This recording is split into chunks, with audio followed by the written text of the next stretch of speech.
चर्चा का विषय है कान्हा और हनुमान। गोस्वामी जी ने हनुमान बाहुक बहुत अच्छा ग्रंथ है, तुलसीदास जी महाराज का बहुत अच्छा ग्रंथ है। अभी 1 महीने पहले हमारे विद्यार्थी जानते हैं, सहसा मुझको दाहिने हाथ में बहुत पीड़ा हो गई थी, बहुत पीड़ा हो गई थी, बड़ी औषधियां की, ठीक नहीं हुआ। तो मुझे ध्यान में करे रे हनुमान बाहुक का प्रयोग करूं। मैं शपथ पूर्वक कह रहा हूं, मैंने हनुमान बाहुक का 11 बार पाठ किया और हमारे हाथ की पीड़ा छूमंतरिया न जाने कहां चली गई।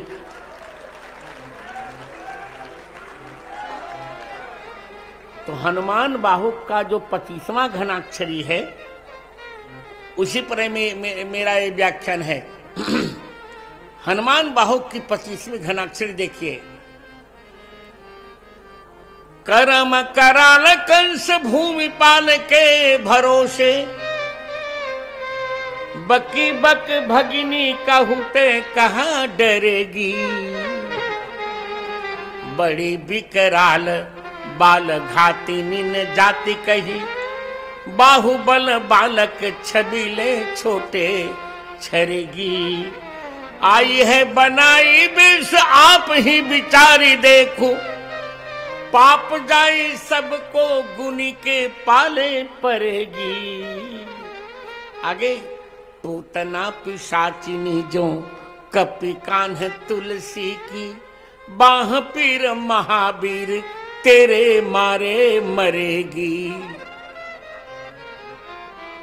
यहां गोस्वामी जी ने हनुमान जी को भगवान कृष्ण से उपमित किया। पूतना पिशाचिनी जो, कर्म को कंस कहा,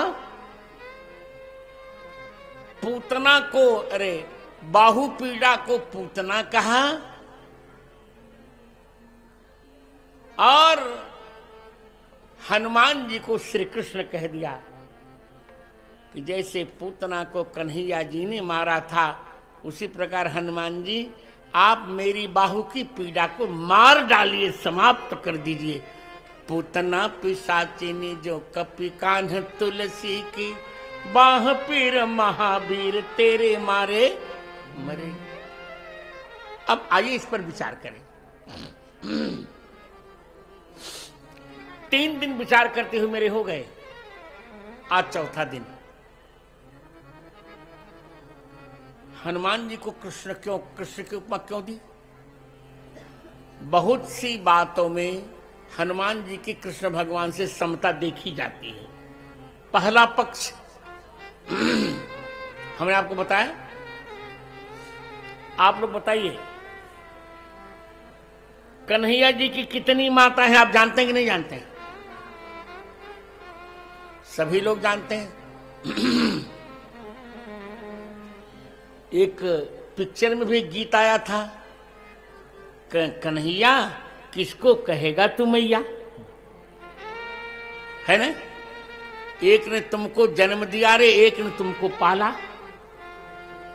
कन्हैया की 2 माताएं हैं, कौन कौन बताइए अब आप? देवकी जी और यशोदा जी। इसी प्रकार हनुमान जी की भी 2 माताएं हैं। अरे कौन कौन? अंजना जी और सीता जी। देखो तुलना हुई कि नहीं? दोनों बराबर है ना? अंजना जी और सीता जी। अंजना जी ने जन्म दिया हनुमान जी को, और सीता जी ने वास्तव में हनुमान जी को पाला।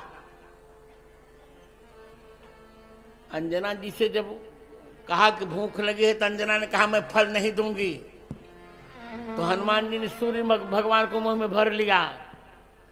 और जब सीता जी से कहा, सुंदरकांड का वह प्रकरण कितना प्यारा है, और है भी बहुत प्यारा सुंदरकांड। मैं तो कहूंगा सबको रामचरितमानस जी का सुंदरकांड पढ़ना चाहिए। तिवारी जी, शिव कुमार शास्त्री जी जो बहुत बड़े वैयाकरण हुए 20वीं शताब्दी में, उस सुंदरकांड का पाठ अनुलोम विलोम दोनों करते थे। अनुलोम का अर्थ जानते हो, सीधा शांतम शाश्वतम प्रमेय मनघम गीर्वाण शांति प्रदम, यहाँ से प्रारंभ करके सकल सुमंगलदायक रघुनायक गुणगान यहाँ तक, और विलोम भी करते थे। सकल सुमंगलदायक रघुनायक गुणग्राम से लेकर शांतम शाश्वतम प्रेम मनघम तक जाते थे। इतना उसका फल हुआ कि इतना बड़ा वैयाकरण 20वीं शताब्दी में कोई नहीं हुआ। बहुत सिद्ध प्रयोग है सुंदरकांड रामचरितमानस जी का। मैंने रामचंद्र दास को भी आज्ञा कर दी है कि प्रतिदिन तुम्हें सुंदरकांड करना ही करना है, और उसका फल उसको मिल रहा है। अब जब रामचंद्र दास मंच पर बोलते हैं तो मेरा मन गदगद हो जाता है, अब निश्चित है अब अच्छा हो जाएगा। सुंदरकांड का मैं सबको राय दूंगा कि सभी को सुंदरकांड जी का पाठ करना चाहिए। और मेरा संपादन लीजिए, गीता प्रेस ने बहुत बड़ी बड़ी गलतियां की हैं सुंदरकांड में। यद्यपि गीता प्रेस ने काम बहुत किया, पर काम करने से क्या, पाठ तो शुद्ध होना चाहिए। अब सुंदरकांड का जो 44वां दोहा है, राम सेवक जी जान जाएंगे कि सुनकर हंसी आती है। उभय भांत तिहि आनहु हंसिकह कृपा निकेत, जय कृपालु कहि कप चले अंगद हनु समेत। अब बताओ हनु क्यों कह दिया? वैयाकरण लोग जान जाएंगे कि ये एक पद है, मतुप प्रत्यय के कारण ये अखंड पद है, ये है कि नहीं? तो हनुमान है तो हनुमान को हनु क्यों? क्या हनुमान जी तुलसीदास जी महाराज के नौकर थे क्या? मैं बहुत चिंतित था इस पाठ पर कि तुलसीदास जी महाराज जैसा सिद्ध कभी ऐसी गलती नहीं कर सकता। तो मैंने इसकी गुजरात की एक पुरानी प्रति देखी सुंदरकांड की, वहां इसके विरुद्ध पाठ लिखा था, उभय भांति तिहि आनहु हंसिकह कृपा निधान, जय कृपालु कहि कप चले अंगदादि हनुमान। ये पाठ मिला तो मुझे बहुत प्रसन्नता। ये देखो ये पाठ है, उसी को मैंने अपने पाठ में ले लिया। आपको एक पाठ और बताऊं, किष्किंधा कांड के 23वें दोहे में जब हनुमान जी को रामचंद्र जी भगवान मुद्रिका दे रहे हैं, तो गीता प्रेस ने पाठ छापा है, बहु प्रकार सीत ही समुझायहु, कही बल बिरह बेगी तुम आयो। अर्थात सीता जो को तुम समझाना, उनको बल और बिरह कहना। अब सामान्य व्यक्ति भी सोच सकता है कि हनुमान जी ब्रह्मचारी हैं और राम जी के पुत्र भी हैं, तो क्या कोई पिता अपने पुत्र से अपनी और अपनी पत्नी के बीच के विरह की बातें करेगा? क्या ये मर्यादा नहीं टूटी?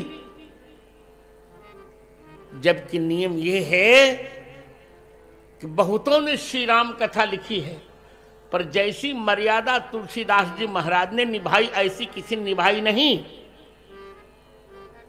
हमारे शरीर के बाबा, जिनको यहां दादा कहते हैं, पितामह से पिता के पिता, साकेतवासी पंडित सूर्यबली मिश्र जी एक छंद पढ़ा करते थे। वो कहते थे, बहुत अच्छा कहते थे, सूर अनेक, सूर अनेक फिरे कण मागत, पैवह सूर सा स्वाद कहाँ। हजारों दृष्टिहीन फिरते हैं पर सूर जैसा स्वाद है क्या? बहु झांझ मजीरे बजाती फिरे, बहुत सी महिलाएं झांझ मजीरा बजाती हैं, पर मतवाली पे मीरा सी याद कहाँ। नरसिंह भट्ट बसे सबके घट में, उन्हें काढ़ी में को प्रहलाद कहा। मित्रों, रघुनाथ कथा बहुतों ने लिखी, पर तुलसी जैसी मर्जाद कहाँ।